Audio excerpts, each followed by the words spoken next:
सुख म्हणजे नक्की काय असते या मालिकेच्या होणाऱ्या 4 एप्रिलच्या भागामध्ये आपल्याला असं पाहायला मिळणार आहे की एका कार्यक्रमामध्ये शालिनी स्टेजवर खुर्चीवर बसलेली असते। त्या क्षणी तिथे जयदीप येतो। जयदीप त्याच्या हातामध्ये जो बॉक्स असतो तो बॉक्स खोलतो आणि त्याच्यामधून देवीची मूर्ती बाहेर काढतो आणि देवीला बघता क्षणी इकडे शालिनीला चांगलाच घाम फुटतो। ती खूपच जास्त घाबरते आणि म्हणते दूर करीला माझ्यापासून असं म्हणून पळायला लागते आणि वाऱ्याचा वेग सुद्धा जोरात झालेला असतो। म्हणजेच आता देवीचा मोठा चमत्कार झालेला असतो।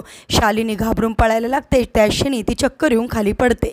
तर इकडे आता नित्याला पूर्ण तिचा गौरी रूपातला असणारा भूतकाळ आठवलेला असतो। तिचा पुनर्जन्म तिला सगळा आठवलेला असतो। आता नित्या गौरी म्हणून सिद्ध झालेली असते। तिला शालिनीने केलेले सगळे वाईट कृत्य आठवतात। कशा प्रकारे शालिनीने तिला लात मारली होती गौरी असताना, कशा प्रकारे शालिनीने गौरीवर अत्याचार केले होते, त्याचा बदला घेण्यासाठी आता नित्या गौरी रूपात सज्ज झालेली असते आणि ती म्हणते शालिनी वहिनी मी आले आता तुमचा अंत करण्यासाठी। आता कशा प्रकारे गौरी आणि जयदीप बनून हे शालिनीचा अंत करणारे पाहणे सुद्धा इंटरेस्टिंग ठरणार आहे। असेच मालिकेच्या पुढील अपडेटसाठी तुम्ही आपल्या रंजक मराठी चॅनेलला नक्की सबस्क्राईब करा। थँक्यू।